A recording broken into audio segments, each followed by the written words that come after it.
ഉണ്ടാക്കാൻ തുടങ്ങാം. അപ്പം ഞാനിവിടെ ഒരു പാത്രം വെച്ചിട്ടുണ്ട്. ഇത് നന്നായിട്ട് ചൂടായി വരുമ്പോൾ ഇതിനകത്തോട്ടേക്ക് ഒരു ടേബിൾ സ്പൂണിനടുത്ത് എണ്ണയാണ് ഞാൻ ചേർത്ത് കൊടുക്കുന്നത്. സാധാരണ വെജിറ്റബിൾ ഓയിൽ ഉപയോഗിക്കാം കേട്ടോ. അപ്പോൾ നിങ്ങൾക്ക് വെജിറ്റബിൾ ഓയിൽ അല്ലാതെ വേണമെങ്കിൽ കോക്കനട്ട് ഓയിലും ചെയ്യാം. ഞാനിപ്പോൾ 1 ടേബിൾ സ്പൂൺ വെജിറ്റബിൾ ഓയിലാണ് ഉപയോഗിച്ചിരിക്കുന്നത്. ഇത് നന്നായി ചൂടായി വരുമ്പോൾ ഇതിനകത്തോട്ടേക്ക് ഒരു 1/4 ടീസ്പൂണിനടുത്ത് വലിയ ജീരകം, നമ്മുടെ പെരിഞ്ജീരകമാണ് ചേർത്ത് കൊടുത്തിരിക്കുന്നത്. പിന്നെ ഒരു 2 ഏലക്ക, അതുപോലെ തന്നെ 3 ഗ്രാമ്പു ചേർത്ത് കൊടുക്കുക. അതുപോലെ തന്നെ ഒരു 2 പട്ട. ഇത്രയും സാധനങ്ങൾ ചേർത്തിട്ട് എണ്ണയിലിട്ടിട്ട് ഒന്ന് കുറച്ച് ലോ ഫ്ലെയിമിലിട്ടിട്ട് നമുക്ക് ഇതിനൊന്ന് മൂപ്പിച്ചെടുക്കാം. ഇനി ഇതിനകത്തോട്ടേക്ക് നമുക്ക് സവാള ചേർത്ത് കൊടുക്കാം. അപ്പോൾ ചെറിയതായിട്ടൊന്നും അരിഞ്ഞു കൊടുക്കണ്ട, ഒരു അത്യാവശ്യം ഒരു മീഡിയം സൈസിലൊക്കെ അരിഞ്ഞാൽ മതി. കാരണം നമ്മൾ ഇതിനൊന്ന് അരച്ചെടുക്കുന്നുണ്ട്, കറി നല്ല കൊഴുപ്പിൽ കിട്ടാൻ വേണ്ടിയിട്ട്. അപ്പോൾ ഒരു സവാളയാണ് കേട്ടോ ഞാൻ ഉപയോഗിച്ചിരിക്കുന്നത്. ഒരു ചെറിയ സവാള മാത്രമേ യൂസ് ചെയ്തിട്ടുള്ളൂ. അതൊന്ന് എണ്ണയിലിട്ടിട്ട് നമുക്ക് വഴറ്റിയെടുക്കാം. അപ്പോൾ ആ ഒരു സമയത്ത് നമുക്ക് ഇതിനകത്തോട്ടേക്ക് ഒരു 2 വെളുത്തുള്ളിയും അതുപോലെ തന്നെ ഒരു ചെറിയ പീസ് ഇഞ്ചിയും കൂടി ഞാനൊന്ന് ജസ്റ്റ് കട്ട് ചെയ്ത് വെച്ചിട്ടേ ഉള്ളൂ, ഒന്ന് അരച്ചെടുത്തിട്ടൊന്നുമില്ല. ഇത് ഞാൻ പറഞ്ഞല്ലോ മൊത്തത്തിൽ നമ്മളൊന്ന് അരച്ചെടുക്കാനുള്ളതാണ്, അതുകൊണ്ട് ഇതുപോലെ ചെയ്താൽ മതി. അപ്പോൾ അത് എണ്ണയിലിട്ടിട്ട് ഒന്ന് നന്നായിട്ട് നമുക്കൊന്ന് വഴറ്റിയെടുക്കാം.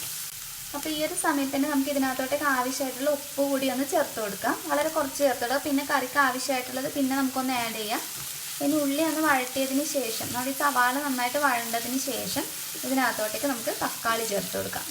ഇപ്പോൾ നമ്മുടെ സവാളയൊക്കെ ഒന്ന് വഴണ്ട് വന്നിട്ടുണ്ട്. അപ്പോൾ തക്കാളി ചേർക്കുന്നതിന് മുന്നേ നമുക്കൊന്ന് പൊടികൾ ചേർത്ത് കൊടുക്കാം. അപ്പോൾ ഒന്ന് ലോ ഫ്ലെയിമിലിടുക.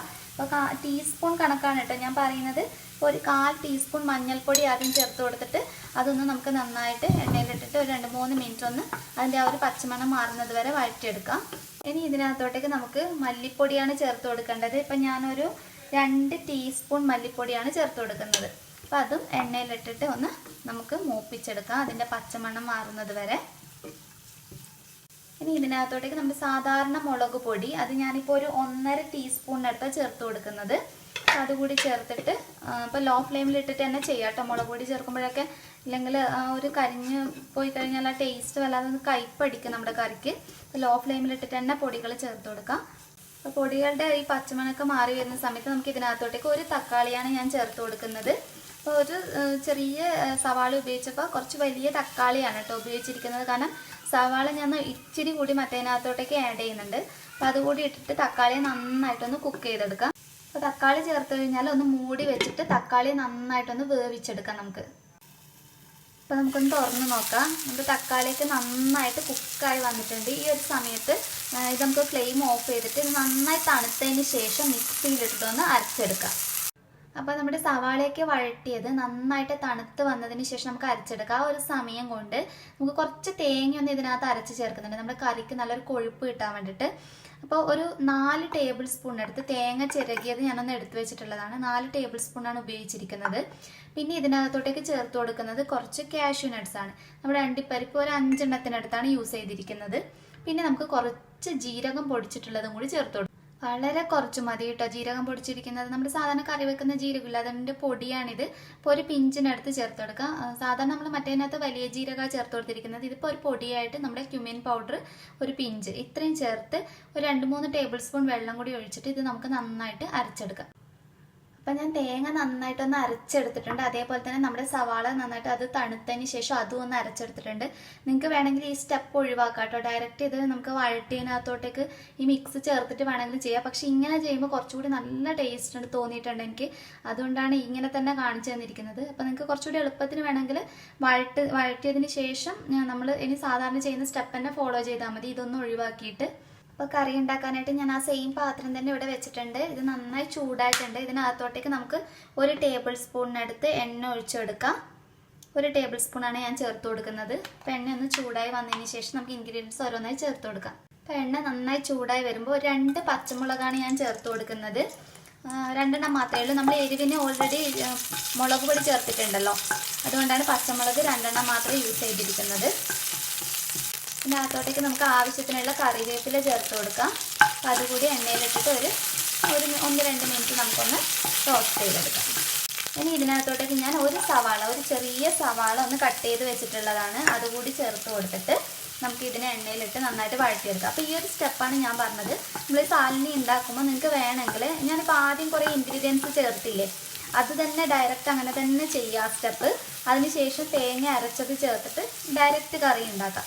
അപ്പോൾ ഞാനത് അരച്ചിട്ടല്ലേ ഇതിനകത്തോട്ട് ചേർത്ത് കൊടുക്കുന്നത്. അപ്പോൾ 2 രീതിയിൽ ചെയ്തപ്പോൾ മറ്റേത് ടേസ്റ്റ് ഇല്ല എന്നല്ല പറയുന്നത്, ഇതിന് ശരിക്കും ഒരു സ്പെഷ്യൽ ടേസ്റ്റ് തന്നെയുണ്ട്. ഇങ്ങനെ അരച്ച് ചേർത്തിട്ട് രണ്ടാമത് നമ്മൾ സവാള ഇട്ട് കൂട്ടി ചെയ്യുമ്പോഴത്തേക്ക് ഒരു പ്രത്യേക ടേസ്റ്റ് തന്നെയാണ്.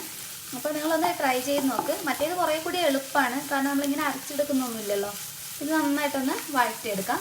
അപ്പോൾ ഞാൻ കുറച്ച് ഉപ്പൊന്ന് ചേർത്ത് കൊടുക്കുന്നുണ്ട്, വളരെ കുറച്ച്, കാരണം നമ്മൾ നേരത്തെ ആഡ് ചെയ്തിട്ടുണ്ടല്ലോ, അതുകൊണ്ട് വളരെ കുറച്ച് മാത്രമേ ചേർക്കുന്നുള്ളൂ.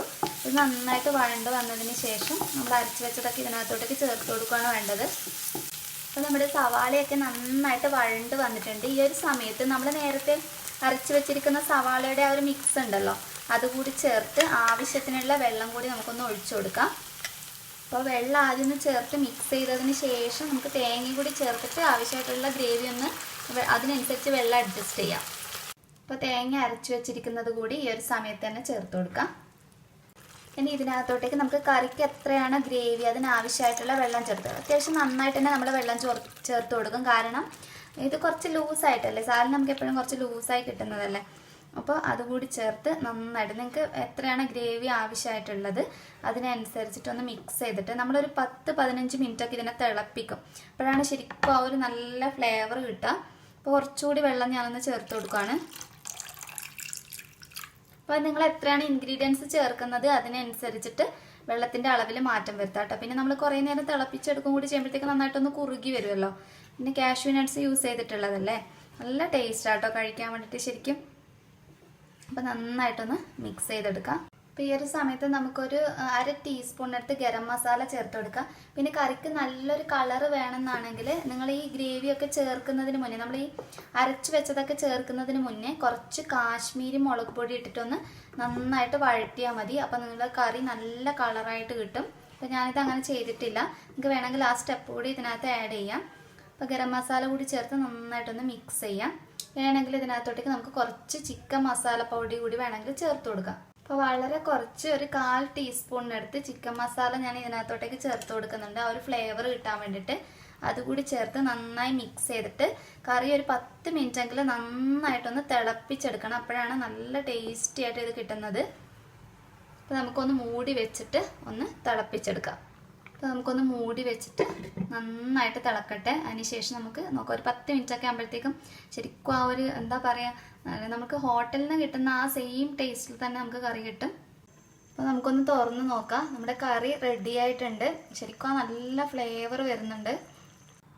അപ്പോൾ നിങ്ങൾക്ക് വേണമെങ്കിൽ ഇതിനകത്ത് കുറച്ച് മല്ലിയിലൊക്കെ തൂക്കി കൊടുക്കാം കേട്ടോ. നമ്മൾ ചിക്കൻ കറിയിലൊക്കെ ചിലപ്പോൾ ഇട്ട് കൊടുക്കാറില്ലേ, അതുപോലെ മല്ലിയിലൊക്കെ ഇട്ട് കൊടുക്കാം. ഇപ്പോൾ കുറച്ചുകൂടി ലൂസായിട്ട് ചെയ്യണമെന്നുണ്ടെങ്കിൽ അങ്ങനെ ചെയ്യാം. അപ്പോൾ ചപ്പാത്തിയുടെ കൂടെ കഴിക്കുമ്പോൾ കുറച്ചുകൂടി തിക്കായിരിക്കുമ്പോൾ നല്ല ടേസ്റ്റ് തോന്നി. ഇങ്ങനെ അരച്ചെടുത്ത് ചെയ്യുമ്പോൾ ഒരു പ്രത്യേക ടേസ്റ്റ് തന്നെയുണ്ട്. അപ്പോൾ എല്ലാവരും ഒന്ന് ട്രൈ ചെയ്ത് നോക്കിട്ടോ, എന്നിട്ട് നിങ്ങളുടെ അഭിപ്രായമൊക്കെ അറിയിക്കുക. അപ്പോൾ നെക്സ്റ്റ് വീഡിയോയിൽ ഇനിയും നല്ല നല്ല ഡിഷസുമായി കാണാം. അതുവരെ ടേക്ക് കെയർ, ബൈ ബൈ.